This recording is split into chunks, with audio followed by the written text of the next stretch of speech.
Assalamu alaikum wa rahmatullah and good afternoon. মাননীয় প্রধান উপদেষ্টা, মঞ্চে বসা রাজনৈতিক দলসমূহের সম্মানিত নেতৃবৃন্দ,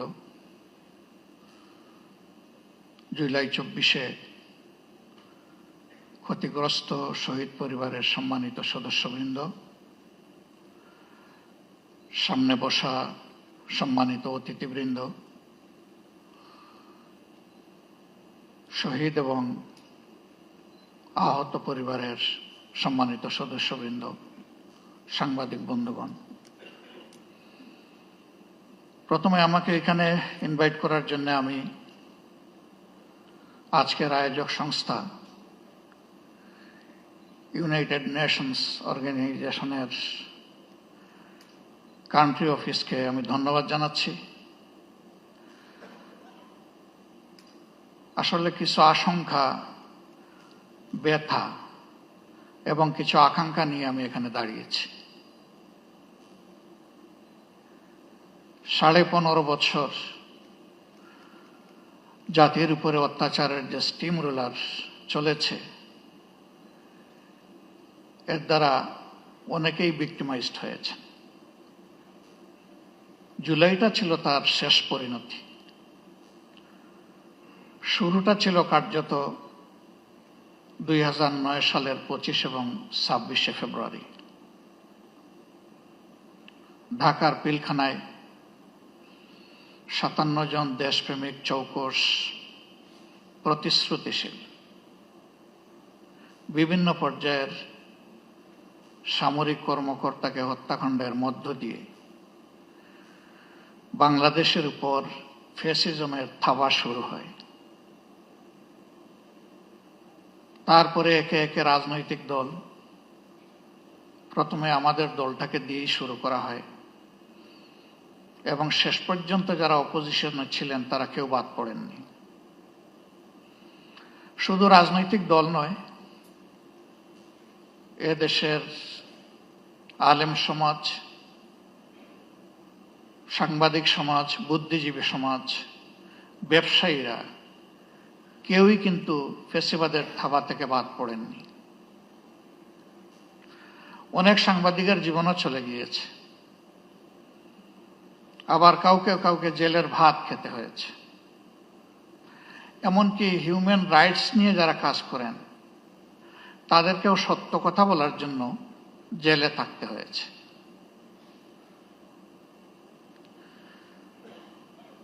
এর পাশাপাশি নতুন আরেকটা সংস্কৃতি বাংলাদেশ দেখেছে, যেটাকে বলা হয়েছে আয়নাঘর।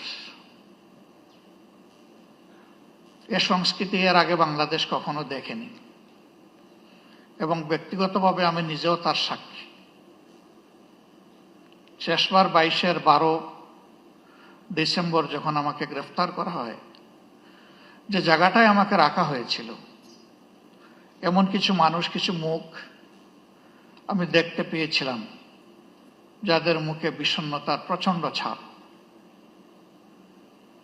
পরবর্তী পর্যায়ে জেলে যখন গিয়েছি, তখন সেই মানুষগুলা কেউ কেউ এগিয়ে এসে বলেছে, আমরা ওই দিন ওই রাতে অমুক জায়গায় আপনাকে দেখেছি।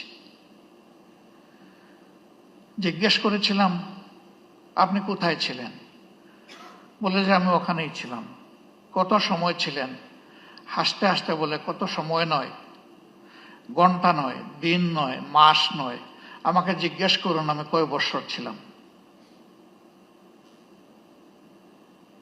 অথচ আমাদের আইনে স্পষ্টভাবে ডিরেকশন দেয়া আছে, কাউকে গ্রেফতারের 24 ঘন্টার ভিতরে অবশ্যই তাকে আদালতে তুলতে হবে। কিন্তু না, তারা আদালতের মুখ দেখেননি। তারা জানেন না তাদের পরিবার পরিজন কে কিভাবে আছে, পরিবার জানে না তারা আদৌ বেঁচে আছে কিনা। আমি সকল আয়নাঘর দেখিনি। আমি যেটা দেখেছি, আমি বুঝতে পেরেছি এটি মধ্যম মানের, এটি চরম নিকৃষ্ট মানের নয়। সেই জায়গাগুলোতে কি হয়েছে সে কাহিনী যারা ভুক্তভোগী তারাই ভালো বলতে পারবেন। রাজনৈতিক দলগুলো নিজেদের অবস্থান থেকে বারবার তার প্রতিবাদ জানিয়েছে। কিন্তু তার প্রতিকার আমরা পাইনি, করতে পারিনি।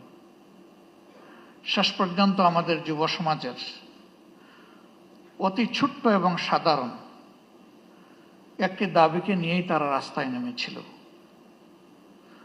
অতীতের মতো একই খান্দায় একইভাবে তাদের সেই দাবিকে স্তব্ধ করে দেওয়ার জন্য চেষ্টা করা হয়েছিল। 15 জুলাই রাতে ঢাকা বিশ্ববিদ্যালয়ে যা ঘটেছে, বিশ্ববিদ্যালয়ের ইতিহাসে এটি ছিল আনপ্রেসিডেন্টেড। এর আগে তার কোনো উদাহরণ ছিল না। রাজনৈতিক কর্মীদেরকে লেলিয়ে দেওয়া হয়েছিল।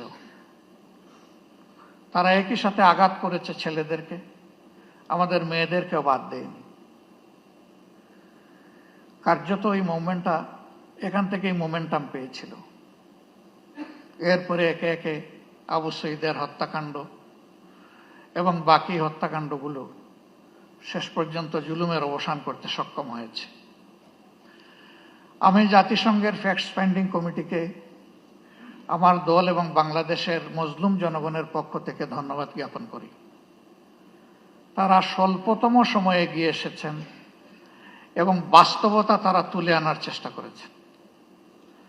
কিন্তু তারা যেটুকু এনেছেন এটা আংশিক মাত্র, এটি পূর্ণাঙ্গ নয়। তার বাইরেও জুলুমের বিস্তর ক্ষেত্র রয়ে গেছে। আশার দিক, নতুন সরকার গঠিত হয়েছে ফ্যাসিজমের পতনের প্রেক্ষাপটে।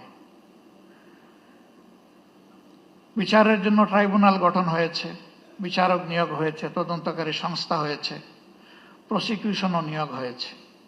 কিন্তু এটি সত্য, এখন 1 বছর ছুঁই ছুঁই, এ সময়ের ভিতরে কিন্তু বিচার এখনো দৃশ্যমান হয়নি।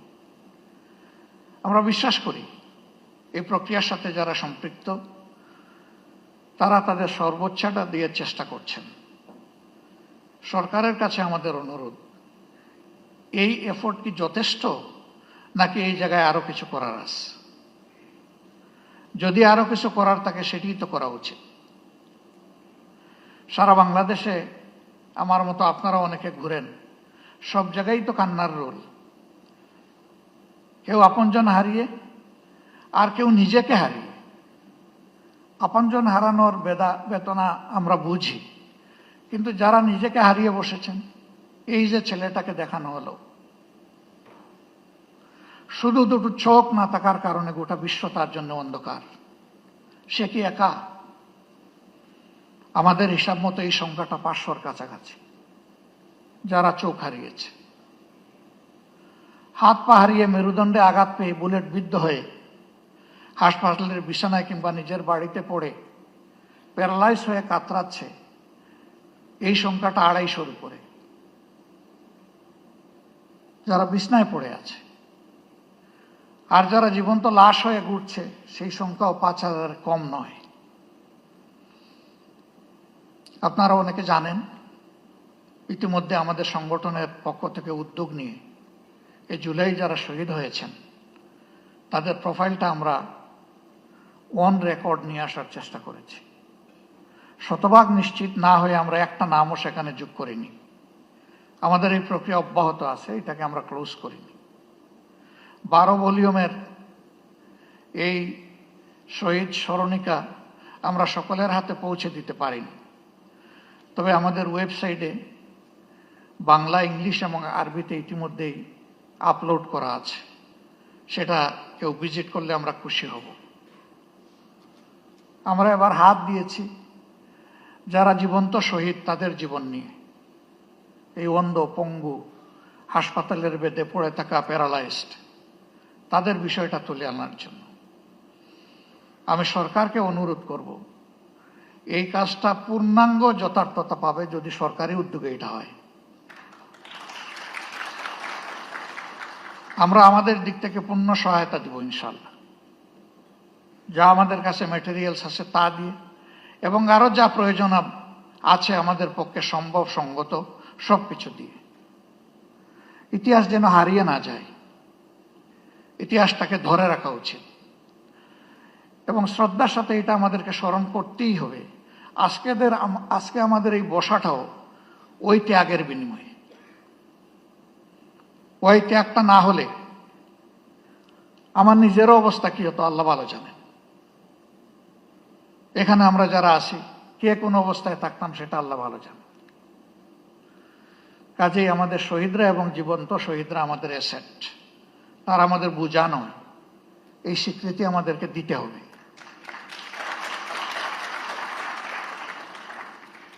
আমাদের সম্পদকে মুখে নয় বাস্তবেই সম্মান দেখাতে হবে। সরকার এবং জাতির পক্ষ থেকে সেটা যেন নিশ্চিত করা হয়। এ বিষয়ে নিশ্চিত করতে হলে তিনটা জিনিস প্যারালাল চলতে হবে: বিচার, সংস্কার এবং নির্বাচন। কিন্তু বিচার আর সংস্কারের আগে যদি কোনো নির্বাচন হয় তাহলে সেটি আরেকটা ন্যাশনাল ডিজাস্টার হতে পারে, আমরা বিশ্বাস করি।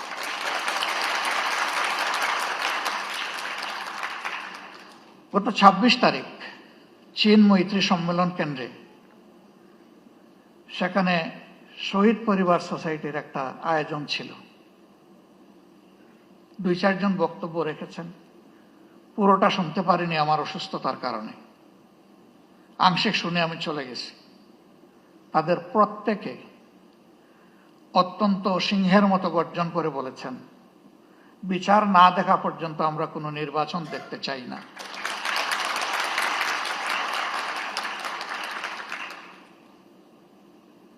তারাই দাবি করেননি শত শত মানুষ যাদেরকে হত্যা করা হয়েছে, হাজারো মানুষ যাদেরকে পঙ্গু করা হয়েছে, তাদের সকলের বিচার করে তারপরে নির্বাচন হোক, তারা তা বলেননি। তারা বলেছেন যারা জঘন্য অপরাধী তাদের বিচারটা অন্তত ২-৪টা হলেও আমরা নিচ্ছকে দেখতে চাই।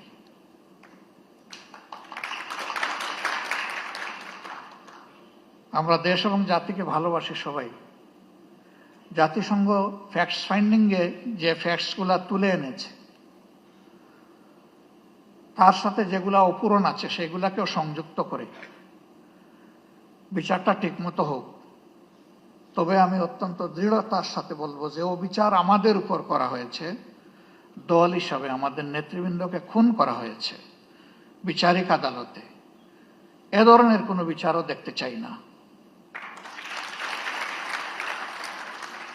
বিচারটা যেন শতভাগ ট্রান্সপারেন্ট এবং ন্যায্যতার ভিত্তিতে হয়।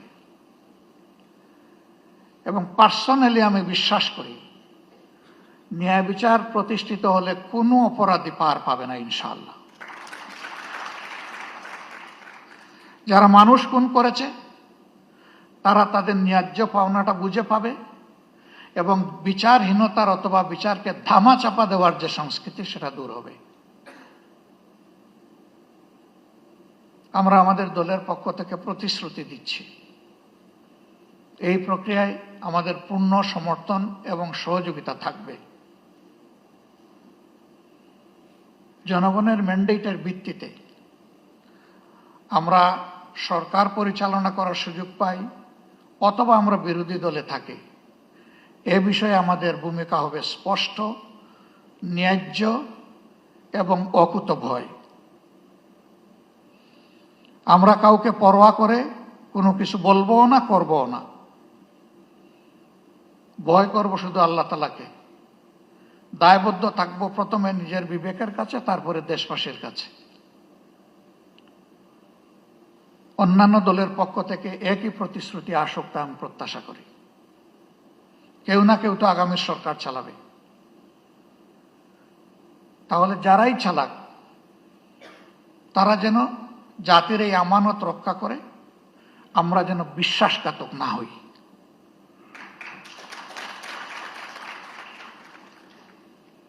আল্লাহ রাব্বুল আলামিন এই ন্যায় বিচার কায়েমের পথে আমাদের সরকার এবং জুডিশিয়ারি দুইটাকে আপোষহীন পথ চলার তৌফিক দান করুন। এবং আমি এখানে আরেকবার বলবো, জুডিশিয়ারি আমাদের স্বাধীন, এই কথা শুনতে শুনতে কান দুটো প্রায় বন্ধ হয়ে যাওয়ার উপক্রম হয়েছে। এটারও অবসান ঘটুক এবং সত্যিকার অর্থেই জুডিশিয়ারি স্বাধীন হোক। জুডিশিয়ারি তার পূর্ণ স্বাধীনতা ভোগ করুক। তাহলে আমরা মিনিমাম ন্যায় বিচার পেতে পারি বলে আশ্বস্ত হব। সবাইকে আরেকবার ধন্যবাদ। আসসালামু আলাইকুম রহমতুল্লাহ।